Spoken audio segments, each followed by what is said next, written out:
Hey, salut à tous et à toutes, ici Carl du blog Branche-toi de Best Buy. Aujourd'hui, on va se pencher sur l'ordinateur préconstruit gamer de chez Asus, le G11.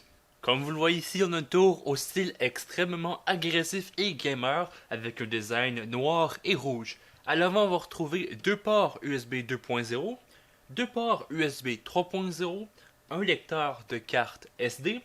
Sur le dessus, on va voir un port 3,5 mm, le premier pour les écouteurs et le second pour le micro. On a aussi des LED rouges. Celles du haut peuvent être changées de couleur, donc n'importe quelle couleur parce qu'on a des LED RGB sur le devant. Et celles du bas peuvent seulement être modifiées au niveau de leur intensité. Et finalement, on a un lecteur optique qui est, ma foi, un peu difficile à faire ouvrir avec le bouton qui est intégré au châssis, mais on s'y fait assez rapidement. De toute façon, je ne m'attends pas à ce que qui que ce soit en 2016 utilise très fréquemment un lecteur optique, mais c'est là au besoin.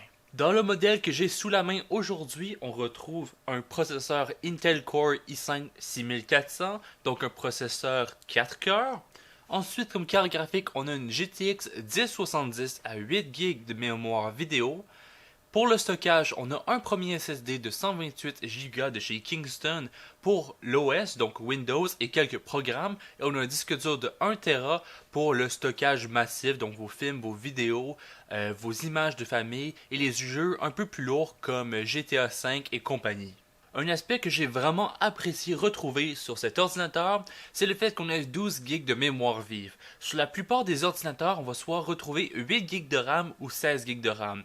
8, c'est un peu faible pour les tout derniers jeux qui recommandent de plus en plus de RAM, et 16, c'est un peu beaucoup à mon avis, surtout si vous ne faites pas de montage vidéo ou d'opérations très intenses. 12 GB, c'est un juste milieu, c'est très bon, donc on va pouvoir faire tourner nos jeux, et en arrière-plan, faire tourner Skype, TeamSpeak, ou n'importe quelle autre application pour parler avec nos coéquipiers, ou bien n'importe quelle application de musique si vous aimez écouter vos chansons préférées en même temps que de jouer tout simplement. Ça va ajouter un peu plus de fonctionnalité à l'ordinateur, on va pouvoir faire plus d'opérations en même temps sans à ce que le disque dur ait à fonctionner. Donc l'ordinateur en général est un peu plus fluide lorsqu'il est sous charge, par exemple d'un jeu assez intensif. Pour la connectique arrière, on est très bien servi. On a deux ports USB 2.0 tout en haut pour vos périphériques comme clavier souris. Par la suite, on a deux ports USB 3.1 pour vos périphériques les plus rapides et deux ports USB 3.1 pour le juste milieu. Par la suite, on a un port Gigabit Ethernet. Je vous recommande d'utiliser une connexion Ethernet filaire à la place de la carte Wi-Fi qui est intégrée pour avoir la meilleure latence possible. On a aussi 6 ports audio 3,5 mm, donc peu importe vos écouteurs, vos micros, tout va être servi directement ici si vous ne voulez pas faire usage du port à l'avant. Pour la connectique vidéo, on a deux ports DisplayPort, deux ports HDMI et un port DVI. Malheureusement, le port DVI est seulement numérique, on n'a pas la connexion analogique, donc vous ne pourrez pas utiliser d'adaptateur vers VGA avec cette carte graphique-ci. Donc vous allez devoir avoir un écran soit en DVI, en HDMI ou en DisplayPort.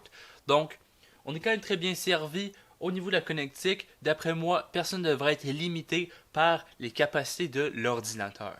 À ce point-ci, je vais être un peu plus critique qu'il le faut avec le Asus G11. Étant très habitué, moi, de monter les ordinateurs par moi-même, donc à la main, prendre les pièces et les assembler, eh bien, je suis un peu critique par rapport à la ventilation de l'ordinateur. On a une ventilation passive sur le côté, une autre ventilation passive à l'arrière et deux sorties d'air actives, la première par le bloc d'alimentation et la deuxième directement sur le châssis. Ce que ça veut dire, c'est qu'on n'a aucune entrée d'air active. Ce que ça fait, c'est que l'ordinateur va rapidement accumuler la poussière à cause de la pression négative d'air qui va se former dans le boîtier. Et j'ai remarqué que la carte graphique devient rapidement très chaude. Avoir un ventilateur en entrée d'air sur le devant ou sur le côté aiderait grandement le système à se refroidir. Et ça aussi, non seulement les températures seraient plus basses, les ventilateurs à l'intérieur qui font un peu de bruit pourraient tourner plus lentement pour avoir une expérience plus silencieuse. Cela dit, les températures sont un peu plus élevées à mon goût, mais sont quand même très sécuritaires. On n'est pas prêt de faire griller notre tranche de pain sur l'ordinateur. J'aimerais quand même voir un ventilateur en entrée parce que L'ordinateur est assez silencieux, sauf que quand on vient en charge très intensive, on entend vraiment le ventilateur du CPU et du GPU qui tournent assez rapidement pour refroidir les composantes. Si on avait un ventilateur en entrée, ça aiderait un peu plus ces deux ventilateurs-là à refroidir les composantes pour avoir une expérience un peu plus silencieuse.